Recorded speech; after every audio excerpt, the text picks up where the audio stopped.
하나님의 백성이라는 제목으로 오늘 말씀 나누도록 하겠습니다. 자, 지난주에는 유라굴로 광풍에 의해서 배가 난파되고 파손되고 구사일생으로 바울을 포함한 276명이 어떤 섬에 상륙했잖아요. 그 섬의 이름이 뭐였습니까? 멜리데. 그 의미는 꿀의 섬, 달콤한 섬. 그리고 그 섬은 로마 제국의 문화적인 섬이라고 그랬잖아요. 미개한 섬이 아니라, 그래서 그 저택의 당시 사고방식을 보여주는 미로 장식으로 가득 차 있는 그 섬이었습니다. 그래서 주님의 섭리가 또 바울에게 역사하셔서 병든 자를 낫게 하고 또 자연스럽게 복음도 증거가 돼서 3개월 후 바울 일행이 이제 로마로 떠날 때에는 거기 멜리데 사람들이 그 항해 일정에 필요한 모든 물품들을 이렇게 대주는 그런 장면을 우리가 지난주 마지막에 살펴봤습니다. 자, 관련해서 제가 전한 말씀이 뭐였어요? 하나님은 고착화된 하나님이 아니시고, 그죠? 우리도 우리의 삶을 고정해버리고 다 이렇게 중지시켜버리면 그것이 과정신학의 입장에서 본다면 악이라는 거. 그러니까 생명의 단절을 과정신학은 악으로 보고, 정확하게 하나님께서 생명이 하나님이시기 때문에 생명이 멈춰? 이거는 악한 거예요. 그죠? 그런 관점에서 사랑의 하나님께서 계속 설득해 가신다는 거.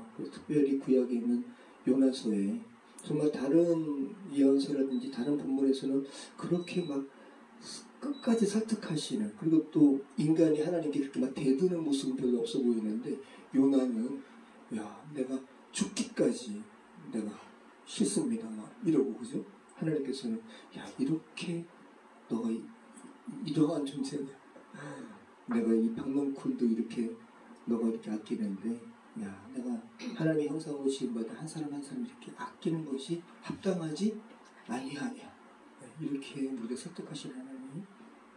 자, 이렇게 설득하시는 하나님이 저와 여러분도 설득하시는 분이시죠. 미세하게. 지난주에 제가 굉장히 기분 좋은 한 청년을 만났는데요. 한 커플이 20대 중반, 남자는 28, 여성은 아가씨는 25인데 제 데이트 체험하는 거죠. 데이트 체험의 일환으로 도자기를 빚는 거예요. 근데 너무 청년이 예뻐요. 남자는 이승기 같아. 정말 너무 깨끗하고 맑고.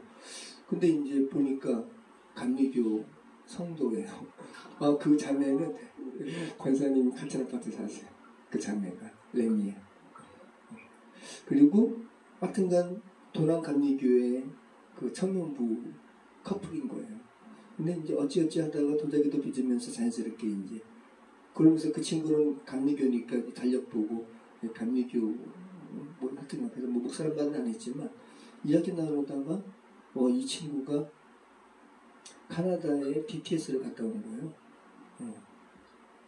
홍천의 BTS도 한 500, 600, 뭐 몇백 할 텐데, 카나다는 저는 생각 없이 그냥 한 몇백 들죠 그랬더니, 아니요, 뭐 항공권보에서 1000만 원 들어요. 그래서 와, 그러니까 거기 카나다 BTS에는 네덜란드 사람, 전 세계 사람들이 오는 거잖아요.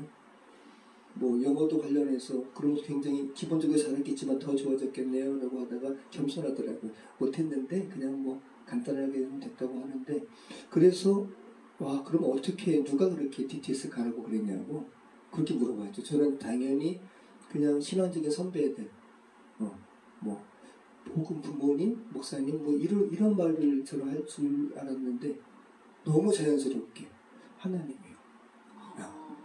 와, 그러니까 이게 막 뭐 이렇게 막 광신적인 그게 아니라 그냥 하나님과 그 친근함이 있는 거예요. 그냥 하나님이요.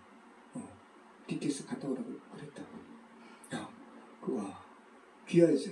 그래서 그 말 들으면서 제가 와, 우리 아이들에게 이런 고백이 나오면 얼마나 감사할까. 수빈이 입장에서 자연스럽게 하나님과 이렇게 친근하게 어떤 이렇게 삶의 선택은 하나님께서 이렇게 하라고 하셨어. 이게 뭐 은사적인 게 아니라 너무 자연스러운 거잖아요. 아담과 하와가 타락하기 전에 하나님과 교제했던 것처럼 하나님. 우리 성덕 형제랑 지기자매가 이런 고백 얼마나 감사해요. 우리 제 이렇게 된다. 그렇더라고요. 얼마나 하나님께서 그 형제에게 친근하게 이렇게 말씀하시고 또 반응하고, 하나님께서 요나에게도 그렇게 원하시는 거고 우리에게 그렇게 원하시는 줄 믿습니다. 그렇게 해서 멜리데 섬에서 이렇게 떠나서 오늘 본문이죠. 우리 28장 11절 말씀 함께 읽겠습니다. 석 달 후에 우리가 그 섬에서 겨울을 난 알렉산드리아 배를 타고 떠나니 그 배의 머리 장식은 디오스 그로라. 자, 3개월을 멜리데 섬에서 나고 겨울을 난 거죠. 그래서 주후 60년 2월 중순경에 오늘 본문의 말씀이 이제 로마를 향해서 떠납니다. 항해를 할 수가 있어요. 겨울을 막 지났기 때문에. 그런데 비교적 이른 시기라고 해요. 항해는 가능하지만 그래도 안전한 항해를 위해서는 조금 더 있다가 좀 3월쯤 돼서 좀 그렇게 하면 좋은데 이른 시기에 떠난 거예요. 좀 이해가 되죠? 그 백부장의 입장에서는 그죠? 3개월 이상 4개월까지 지체가 된 거기 때문에 가능한 한 빨리 가고자 했을 겁니다.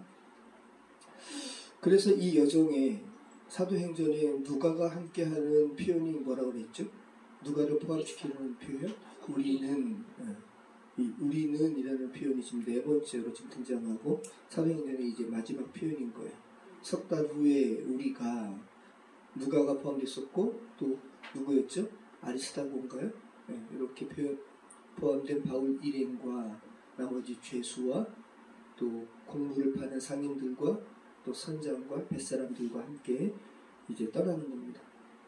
자, 그런데 특별한 것을 누가가 기록하는데 그 배에 머리 장식이 있다 그러죠. 디오스구로. 네, 디오스구로. 자, 그리고 이 배의 뭐 이름은 아니에요. 알렉산드리아에서 공물을 싣고 이탈리아로 가는 배입니다. 그러면 무라시에서 바울이 갈아탔던 배와 똑같죠. 그럼 그 배예요? 그 배는 아니에요. 이미 난파됐잖아요. 완전히 파손됐어요. 그래서 똑같은 목적으로 알렉산드리아에서 출항해서 공물을 싣고 로마로 가는 똑같은 목적의 배가 당시에는 그렇게 위험할 때 겨울철 마르케스 요동칠 때 멜리데 섬에 정박을 했다 그래요. 그러니까 하나님의 섭리 가운데 바울 일행이 배는 난파됐지만 정확히 그 목적으로 정박하는 섬에 상륙했었던 거예요. 그래서 이제 다음 해가 돼서 이제 가능한 항해의 시기에 이 알렉산드리아 공물섬으로 갈아탄 겁니다. 자, 그런데 누가가 기록한 사도행전의 어느 구절에서도 배의 머리 장식에 대해서 설명한 적은 없어요. 당시에 배에 항상 머리 장식이 있었거든요. 그때 에베소에서 이렇게 출항한 배 우리가 영상 봤을 때는 무슨 백조머리 했잖아요, 그죠? 근데 오늘 본문은 분명히 누가가 그런데 야, 그 배의 머리 장식이 뭔 줄 알아? 디오스 구로야라고 그걸 표현하고 있단 말이죠. 의미 없진 않겠죠, 그죠? 디오스 구로는 뭐냐면 당시 그리스 신화에 나오는 인물인데 제우스와 스파르타의 여왕 레다 사이에서 태어난 캐스토르와 폴록스라는 쌍둥이 신이에요. 근데 이 쌍둥이 신이 항해사들의 소신이라고 해요. 그 쌍둥이 별자리도 연관되어 있는 거예요. 그래서 폭풍우 가운데 이렇게 난파될 지경 가운데 하늘에 쌍둥이 별자리가 보이면 이 항해사들은 위안을 얻었다라는 거예요. 자, 그러니까 지금 로마로 가는 배의 장식이 디오스 구로라고 누가가 특별히 기록하는 이유가 있겠죠. 그죠? 세상은 이렇게 저마다 만든 우상을 의지한다는 거예요. 우상의 장식, 여러 가지 기호들을 사람들이 자기 편의에 맞게끔 이기적인 목적으로 만들고 거기에 의지한다는 거예요. 그 배를 바울이 탔다라는 거예요. 그러면 다른 선원들은 그거를 의지했겠죠. 와, 그 선원들과 선장들과 또 이방신을 섬겼던 나름대로의 뱃사람들은 와, 우리가 타는 배는 지금 디오스구로 장식이 있네. 와, 마음의 위안이 된다. 그죠? 그런데 바울 일행은 그거는 하든 상관이 없다. 라는 것을 지금 누가가 이야기하는 거예요. 그것 때문에 안전하게 로마로 가게 된 건 아닙니다. 그러니까 지금 제가 오늘 말씀 제목을 두 나라 두 백성으로 이렇게 정했잖아요. 기독교인들은 두 나라를 살아가고 있는 거예요. 하나님 나라와 세상 나라. 그죠? 그리고 백성도 이 세상에는 두 백성이 있죠. 하나님 나라 백성과 세상 백성. 그 백성이 디오스 구로라는 배를 지금 함께 타고 있는 겁니다. 네, 그 부분을 생각하시기 바래요. 자, 디오스 구라가 이렇게 생겼어요. 제가 또 챗GPT한테 한번 그려와 그랬죠. 그리고 야, 네가 그린 게 좀 정확한 거야? 좀 너 전문가야? 제대로 해. 그랬더니 제가 그린 것은 고증에 맞게 정확하게 했습니다. 수라구사에 대고 사흘을 있다가 거기서 둘러가서 레기온을 이르러 하루를 지내고 남풍이 일어나므로 이튿날 보디오를 이르러. 자, 수라구사는 오늘날 시실리 섬의 항구예요. 여기 멜리데 섬에서 수라구사까지 165km예요. 이 공해상이에요. 그래서 위험한 거예요, 되게. 그러니까 이들이 이 공해상을 이렇게 떠도는 거는 되게 위험한 거예요, 당시에는. 그래서 보통 근데 수라구사까지 가면 나머지는 요 육지 연안을 타고 가기 때문에 비교적 편함도 없고 안전한 거예요. 그래서 지난번에 우리 4차 전도여행 때 그죠? 그 가이사르에서 출발해서 다 아시아 연안 돌았잖아요. 마찬가지인데 여기서 이 멜리데에서 수라구사까지는 165km인데 이 공해상을 안전하게 가서 수라구사에 도착한 겁니다.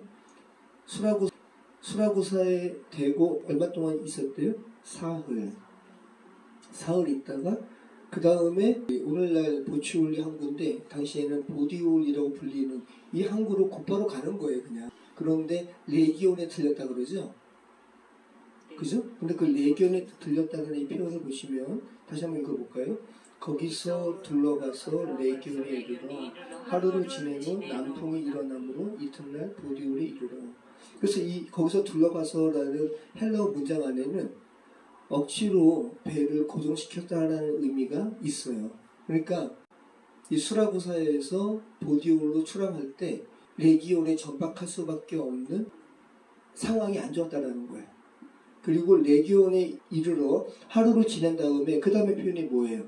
남풍이 일어났기 때문에 남쪽에서 북쪽으로 부는 바람이 있었기 때문에 순풍을 타고 보디올에 이틀 만에 도착한 거예요. 그래서 이 문장 안에는 수라구사에서 보디올까지 이를 때 요 사이에 어려움이 있었다라는 것을 기상적인 어려움이 있었다는 소리를 알 수 있는 겁니다. 그래서 여기 레기온부터 보디올까지는 몇 킬로예요? 330km. 얼마나 길어요. 근데 이거를 이틀 만에. 왜? 남쪽에서 북쪽으로 부는 바람을 타고 순항했다는 거죠. 자, 우리 14절로 16절 말씀 같이 읽겠습니다. 거기서 형제들을 만나 그들의 청함을 받아 이르기를 함께 먹으니라. 그래서 우리는 이와 같이 로마로 가니라. 그곳 형제들이 우리 소식을 듣고 아비오 광장과 트레이스 타베르네까지 가지고 오니 바울이 그들을 보고 하나님께 감사하고 담대한 마음을 얻으니라. 우리가 로마에 들어가니 바울에게는 자기를 지키는 한 군인과 함께 따로 있게 허락하더라. 자, 보디올은 오늘날 보치올리로 불리는 항구고, 자, 이 보치올리가 당시 사도 바울 당시 그리스의 신도시 뭐라 그랬죠? 빌립보에서 그죠?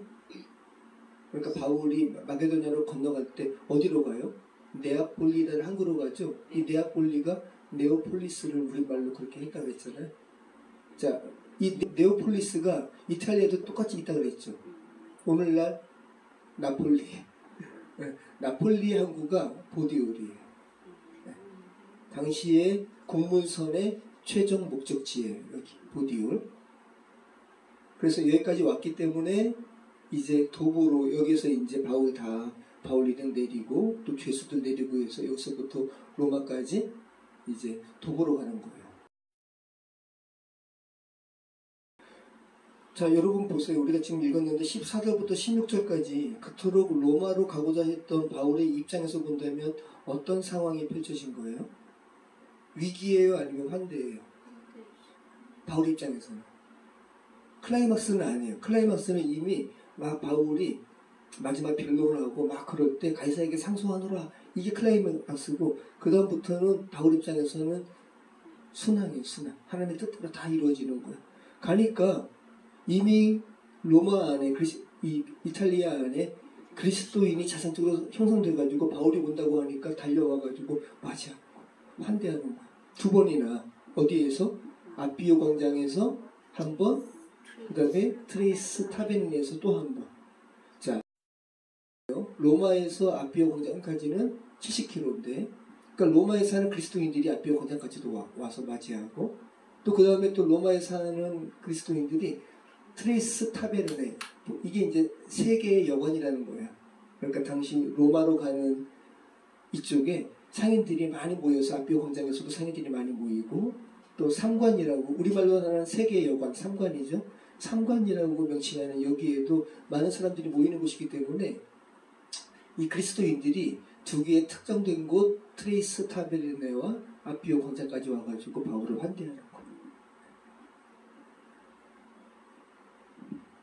자, 이 아피오 광장과 트레이스 타베르네까지 오고, 자, 2대를 함께 머문 곳은 어디죠? 보치올리에서 2대는 뭐예요? 7일 동안 함께 머물렀어요. 그래서 백부장 율리오 입장에서도 머물 필요가 있었어요. 이 본국에 로마에 원래는 이 가이사랴에서 로마까지 한 달 정도에 와야 되는데 지금 벌써 4개월치 됐으니까 이제 명령을 기다려야 되는 거죠. 계속 가야 되는지 말아야 되는지.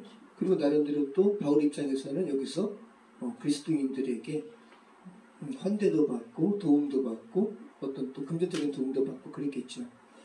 자, 잠깐 한번 좀 볼게요.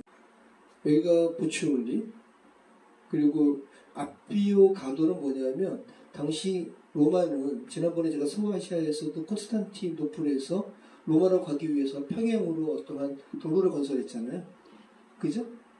로마가 또 그 다음에 로마로, 그러니까 이탈리아에 도착한 다음에는 또 이렇게 전체적으로 보면 이렇게 직선이에요. 쫙. 이 직선이잖아요. 브룬드시디움에서 로마까지 도로를 만들었어요. 그래서 이제 적당히 푸치올리에서 도보로 이동하다가 이제 아피오 가도를 걸으면서 로마까지 가는 거예요. 저 요게 보치올리인데요. 저 이번에 보치올리 가서 찍은 거예요. 밤에 도착했거든요. 제가 갔다라는 증명. 그죠?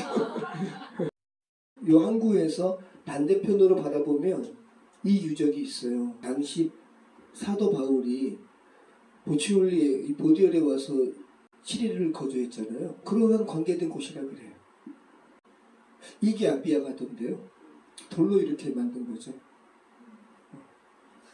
강 보면 이게 마차 자국이 있어요. 패인 거. 위에는 고속도로고 아래가 아피아 가도가 있고요. 지금도 땅을 파면 아래 아피아 가도가 있는 거예요. 그러니까 지금 14절부터 16절까지 지금 이렇게 말씀을 나누고 있는데 그토록 로마로 가고자 했던 바울의 입장에서 본다면 좀 환대 상황이 펼쳐지는 것이고, 당시 이방 문화로 가득했던 로마에 이미 바울처럼 두 나라 두 백성의 이 주제를 계속 생각하세요. 로마 문화에 심취되어 있지 않고 이제는 하나님을 믿게 되었으므로 지금 바울처럼 하나님 나라 백성으로 이 정체성을 가지고 바울을 맞으러 온 사람이 지금 오늘 기록되어 있다는 거예요. 당시로는 몇 날을 거쳐서 이 아피오 가도를 걸어와서 바울을 환대하는 거예요. 우리가 다음 주부터 살펴볼 부분에는 그러니까 지금 두 나라 두 백성의 관점에서 바울을 야, 너 홀로 있는 게 아니야. 그러면서 오늘 만났기 때문에 담대함을 얻었다. 어디 있어요 그 표현이? 5절 후반절. 그죠? 하나님께 자, 바울이 누구 때문에 담대함을 얻었대요? 그들을 보고 그리스도인들을 보고 바울아 너 지금 가이사에게 상소해서 가는데 내가 널 위해서 기도하고 있어. 이런 그리스도인들의 환대를 보고 바울이 담대함을 얻었다. 그리스도인들은 서로 좀 용기를 주는 존재들이어야 돼요. 그죠? 그러니까 바울아 너 혼자 있는 게 아니라는 것을 하나님께서 성도들로 하여금 이러한 상황을 연출시키는 거죠. 그리고 다음 주부터 살펴볼 본문에는 이제 그리스도인들과의 만남의 기사는 없고 유대인 공동체 앞에서 다시 한번 예수 그리스도를 증언합니다. 거기서 또 시큰둥하게 반응하는 유대인의 모습이 있어요. 다시 예전의 모습으로 돌아가요. 사도행전에 전반적으로 유대인들에게 증거하는데 거기에 대해서 응답하는 유대인, 반대하는 유대인의 모습이 다시 한번 나오는 거거든요. 그러니까 오늘 본문이 되게 독특한 표현인 거예요. 두 나라 두 백성의 관점에서 하나님의 백성들을 격려하는 그 본문으로 아주 구분되는 본문을 우리가 지금 읽고 있는 겁니다. 자, 지금 우리가 살아가는 시대는 두 나라, 두 백성의 이러한 시대인데 그 수의 비율은 어떨까요? 세상 백성이 많을까요? 아니면 하나님 나라의 백성이 많을까요? 세상 백성이 압도적으로 많죠. 좀 표면적으로 드러나는 기독교인의 퍼센트는 실제 하나님 나라의 백성의 퍼센트가 아닐 거예요. 성경 말씀으로 본다. 왜? 믿음을 가진 자가 지극히 적으니까. 가치관이 세상 백성과 그리스도인이 질적으로 다릅니다. 엊그제 저희 외숙모님께서 소천하셨거든요. 88세신데 저희 어머니의 남동생의 부인 되시는 분께서 돌아가셨는데 저 결혼할 때 어머니 그 위치에 서신 분이시죠. 그리고 저희 어머니에 대해서 많이 이렇게 저희 어머니 돌아가셨을 때 장례식에 오셔서 제 뒤에서 그냥 이렇게 말씀하시고 그건 무슨 그 예전에 그 뭐예요 흑인도에 관련된 뿌리 또 요번에 그 폭삭소가수다 이런 것처럼 뭐 권사님도 그런 게 있고 우리 다 그 자기 자신만의 그 집안의 내력에 대해서 뭐 어떻게 좀 어머니 장례식 때 이렇게 오셔가지고 뒤에서 말씀해 주시고 또 저희 결혼할 때도 부산에 찾아뵈니까 또 이렇게 말씀해 주시고 그런 분이 돌아가시니까 너무 마음이 고해서 저희 형을 모시고 포항인데 울산이구나. 그래서 갈 때 4시간 반, 올 때 한 5시간 반. 제가 얘기 나누다가 또 이렇게 새끼로 세가지고 한 2번 샜거든요. 그러니까 1시에 출발해가지고 집에 오니까 새벽 3시더라고요. 근데 그러면서 형이랑 기독교 신앙에 대해서 이런저런 이야기를 나누는데 정말로 우리 형은 헬라 사람이에요. 헬라 사람. 근데 그 스스로도 그래 나 헬라 사람인데 그냥 헬라 사람이 아니라 헬라적 관점을 가진 지성인. 그러니까 자기가 지성인이라는 생각이 강하고 정말 질적으로 다르네요. 저는 하나님에 대해서 그냥 믿어지거든요. 근데 우리 형은 그게 믿어져? 라는 거예요.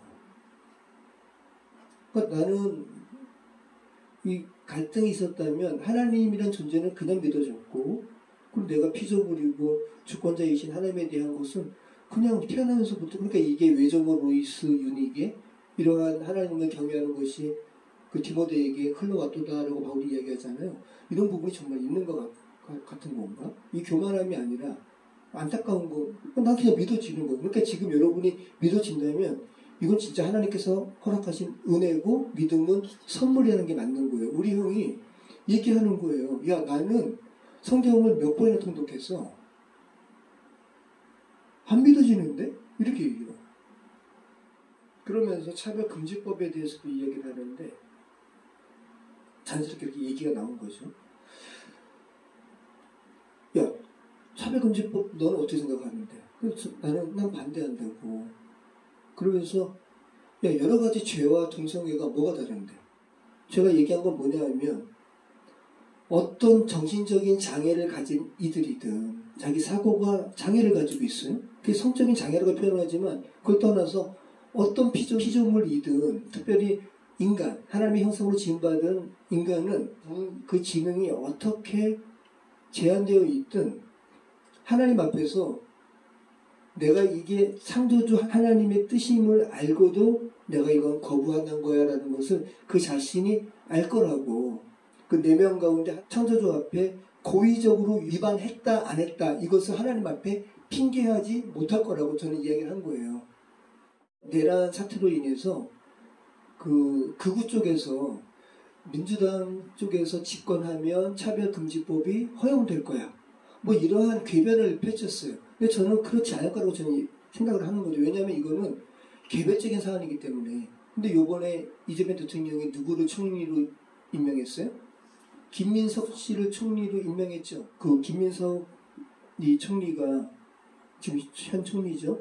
재작년인가 청년들을 향해 집회한 게 있어요. 그거 한번 들어보시면 이분의 신앙을 알 수 있고 저는 그 우리 아이 엄마랑 같이 들으면서 와 창세기 요셉 보는 것 같아요. 요셉처럼 준비시켰더라고요. 근데 이분이 명확하게 차별금지법에 대해서 반대하는 사람이에요. 그 구구들은 민주당이 집권하면 차별금지법 찬성할 거라고 하는데 정작 총리로 임명된 사람은 하나님의 뜻 가운데 반대하는 사람이라. 뭐 다른 정치적인 성향 가지고 반대하는 게 아니라 분명히 하나님 안에서 제대로 만난 사람이에요. 여러분, 그 동성애자들이, 저는 그래요.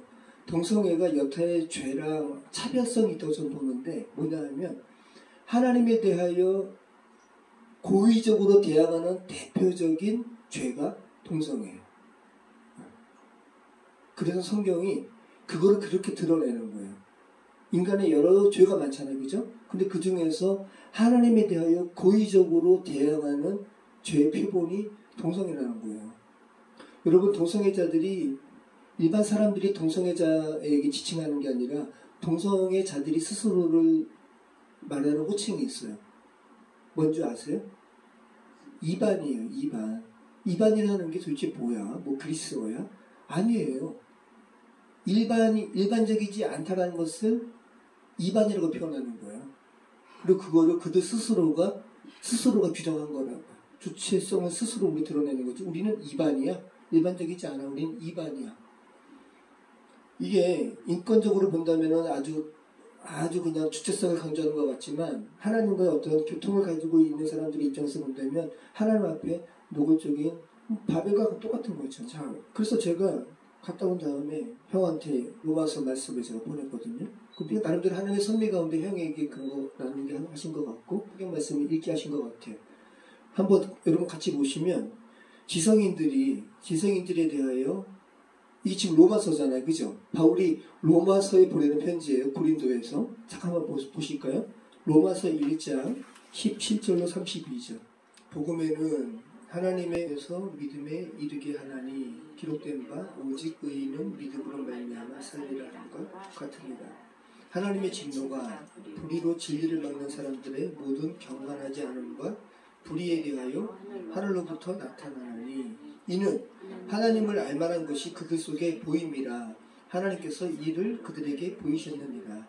창세로부터 그의 보이지 아니하는 것들 곧 그의 영원하신 능력과 신성이 그가 만드신 만물에 분명히 보여 알려졌나니 그러므로 그들이 핑계하지 못할지니라. 네, 사회 보기 지능이 부족한 분이든 어떤 사람이든 모든 피조물은 이 세상을 보면서 또 자기 스스로를 보면서 정말 조물주, 창조주의 신성이 있구나. 그리고 내가 그 신성으로 말미암은 것이구나라는 것을 부인하지 못한다는 거예요. 그들 스스로가 거부하고 있다는 것을 이야기하는 거예요. 자, 21절. 하나님을 알되 하나님을 영화롭게도 아니하며 감사하지도 아니하고 오히려 그 생각이 허망하여지며 미련한 마음이 어두워졌나니 스스로 지혜 있다 하나 어리석게 돼요. 우리 이 말씀을 이렇게 거부하는 이들은 다 스스로 지혜 있다 여기죠. 자, 그러면서 23절. 썩어지지 아니하는 하나님의 영광을 썩어질 사람과 새와 짐승과 기어다니는 동물 모양의 우상으로 바꿨느니라. 그러므로 하나님께서 그들의 마음의 정욕대로 더러움에 내버려 두사 그들의 몸을 서로 욕되게 하게 하셨으니. 자, 하나님은 사람을 자유의지를 부여한 존재로 만드셨기 때문에, 그래 너희가 자유의지로 나를 거역해? 그럼 하나님은 어떻게 하시냐면, 이게 가장 큰 벌이에요. 여러분, 자녀가 악한 길로 들어서는데 여러분이 자녀에게 할 수 있는 가장 큰, 자녀 입장에서 본다면 가장 큰 벌은 뭐예요? 내버려 두는 거예요. 자녀 입장에서는 왜 나를 간섭해? 나 자유의지를 가지고 있는데. 그런데 부모 입장에서는 그대로 가면 그냥 악한 거고 마약하고 뭐하고 하는 건데, 마약해서 죽어가는데 그냥 내버려둬요? 오늘 말씀 보면 내버려두사가 얼마나 많은지 몰라요. 자, 다시 한번 읽어볼게요. 스스로 지혜 있다 하나 어리석게 되어 썩어지지 아니하는 하나님의 영광을 썩어질 사람과 새와 짐승과 기어다니는 동물 모양의 우상으로 바꿨느니라. 그러므로 하나님께서 그들을 마음의 정욕대로 더러움에 내버려두사 그들의 몸을 서로 욕되게 하게 하셨으니 이는 그들이 하나님의 진리를 거짓 것으로 바꾸어 피조물을 조물주보다 더 경배하고 섬김이라. 주는 곧 영원히 찬송할 이시로다. 아멘. 이 때문에 하나님께서 그들을 부끄러운 욕심에 내버려 두셨으니 곧 그들의 여자들도 순리대로 쓸 것을 바꾸어 명리로 쓰며 그와 같이 남자들도 순리대로 여자 쓰기를 버리고 서로 향하여 음욕이 부딪듯함에 남자가 남자와 더불어 부끄러운 일을 행하여 그들의 그릇 때문에 상당한 부흥을 그들 자신이 받았느니라. 또한 그들이 마음에 하나님 두기를 싫어하며 하나님께서 그들을 그 상실한 마음대로 내버려 두사 합당하지 못한 일을 하게 하셨으니 곧 모든 불의, 추악, 탐욕, 악의가 가득한 자요 시기살인, 분쟁, 사기, 악독이 가득한 자요 수근수근하는 자요 비방하는 자요 하나님께서 미워하시는 자요 능욕하는 자요 교만한 자요 자랑하는 자요 악을 도모하는 자요 부모를 거역하는 자요 우매한 자요 배약하는 자요 무정한 자요 무자비한 자라. 이들이 그 같은 일을 행하는 자는 사형에 해당한다고 하나님께서 정하심을 알고도 어떠한 존재도 안다라는 거예요. 그런데 고의로 자기들만 행할 뿐 아니라 또한 그런 일을 행하는 자들을 옳다 하는 얘기예요. 네, 이건 소돔과 고모라 당시 또 로마는 이런 일이 횡행했으니까 이어서 오늘날도 마찬가지인 거죠. 자기들만 뭐 그렇게 그래요. 자기들 자기 의지니까 그렇게 살다가 그런데 다른 사람들이 그렇게 행하는 것도 옳다 하는 퀴어 축제. 그래서 아이 청소년들이 퀴어 축제 보면서 호기심 어린 눈으로 바라보면 그들이 그 눈으로 괜찮아? 너희들도 해? 자유야? 이게 인권적으로 본다면 얼마나 이게 참 이렇게 멋있어 보이고 사람이 그냥 주체적으로 행하는 것 같으니까. 자, 우리가 살아가는 이 세상은 오늘 본문에 디오스코르를 장식으로 한 배를 타고 가는 세상이에요.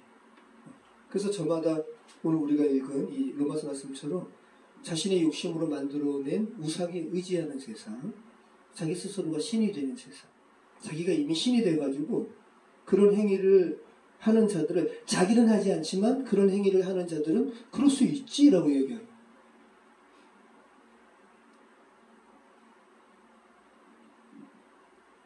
그런데 하나님의 섭리는 현 전국에 사고나 보세요, 여러분. 자, 바울 일행이 디오스쿠로라는 이 장식의 배를 타고 갔지만 바울 일행, 바울을 위시한 그리스도인들은 전혀 영향받지 않죠. 여러분, 제가 아까 김혜서 총리를 예로 들었는데 창세기의 요셉, 그죠? 창세기의 요셉은 이름도 사브나바네아, 당시 이집트식 이름이에요. 물론 그 의미는 온 세상의 구원, 하나님의 섭리 가운데 예수 그리스도를 예표하는 이름으로 주께서 이집트 이름으로 부여하셨지만 그가 쓰고 있는 머리 장식은 이집트 사람의 장식이고, 그죠? 그가 입고 있는 관복도 이집트의 관복이고, 그가 다스리는 그 홀도 이집트의 홀이고, 반지도 그렇고. 하지만 그런 이집트 문화가 요셉의 정체성에 영향 끼치지 못했어요. 그리스도인은 이래야 된다고요. 요셉도 두 나라 두 백성의 일환으로 살아가는 거잖아요. 그죠? 바울도 그렇고. 제가 작년에 그 바울 성지를 이렇게 갔다 오면서 마지막 여정이 뭐였냐면 바티칸 시티 방문이었거든요. 그래서 제가 여러분 꼭 가셨으면 좋겠는 게 마지막 방문에서 의미 있게 제가 취한 게 뭐냐 하면 뭐 미켈란젤로의 조각상도 보고 미켈란젤로의 그 최후의 심판도 보고 이러한 예술 작품을 본 곳에 제가 이렇게 의미를 취한 게 아니라 두 나라 두 백성이구나 우리가. 저는 카톨릭 저는 별로 이렇게 좋아하지 않아요. 자, 그런데 이탈리아라는 한 국가 안에 바티칸 시티라는 또 하나의 국가가 있잖아요. 제가 거기에 의미를 기독교적인 의미를 제가 이렇게 붙잡은 거거든요. 거기는 그냥 못 들어가요. 여권을 제출해야 돼요. 일반 신분증이 아니라 여권은 어떤 국적이잖아요. 그죠? 국적 제출해야 되고 여권 제출해야 되고 워낙 많은 사람들이 그 바티칸의 안에 그 베드로 성당 안에 예술 작품을 구경하기 위해서 워낙 많은 세계 각국의 사람들이 오기 때문에 저마다의 가이드가 있어요. 그리고 가이드가 깃발을 들고 있어요. 여러분 제 깃발 들고 쫓아오세요. 기호잖아요. 신호. 아주 저희를 안내한 사람은 자그마한 여성 음악가인데 이거 보니까 한국인들이 거기 가서 유학생들이 보니까 가이드라는 거예요. 가이드가 거기서 아예 생활하는 거니까 가이드 협회도 있고 그 안에서 한 사람만 가이드 할 수 있는 거죠. 교육도 받고 직업이에요 완전. 그러면서 그 자그마한 사람이 제 깃발만 쫓아오세요라고. 즉 그걸 보면서 야 우리가 그죠? 우리가 이 두 나라 두 백성의 이 상황 가운데 살아가는데 저 여러분은 어떤 깃발을 보고 쫓아가야 돼요? 그리스도인의 깃발. 그 기호고 쫓아가야죠. 안 그러면 다른 데로 가요? 다른 데 가서 줄 서 있어요? 그러면 안 되죠. 그리고 뒤를 돌아볼 수가 없어요. 그 미켈란젤로가 그린 그 최후의 심판 여기는 이제 천장을 그려놨는데 사진도 못 찍어요. 그냥 이렇게 고개 들고 그냥 앞으로 가는 거거든요. 왜? 그 플래시에 의해서 영향받는다고 사진도 못 찍게 해요? 뭐 대리석상은 찍는데 그냥 고개 들고 그냥 밀려서 가는 거예요. 자, 제가 드리는 말씀은 저와 여러분이 정말 그리스도인이라면 지금 저와 여러분이 두 나라를 살고 있다는 거 인식하실 수밖에 없다는 것이고, 그리고 지금 저와 여러분은 분명히 물리적인 이 대한민국에서 우리가 살아가고 있기 때문에 우리는 이 죄된 세상에 디오스 쿠라 같은 이 기호가 얼마나 많아요. 그 우리는 거기에 신호에 기호에 영향받지 않아야 되는 것이고, 우리는 그저 그 가이드의 깃발처럼 하나님 나라의 그 신호에 그 기호에 우리는 눈을 떼지 말아야 되는 거죠. 여러분 초대 교인들이 그리스도인임을 나타내는 기호가 뭐예요? 물고기죠. 또 세상 관점에서 본다면 디오스 쿠로의 장식이 더 대단하죠. 익투스. 물고기 문양은 그냥 이렇게 짝대기 그린 거 아니에요. 자, 당시에 기독교인들이 자신이 기독교인임을 나타내는 건 뭐예요? 땅에다가 긋는 거. 물고기.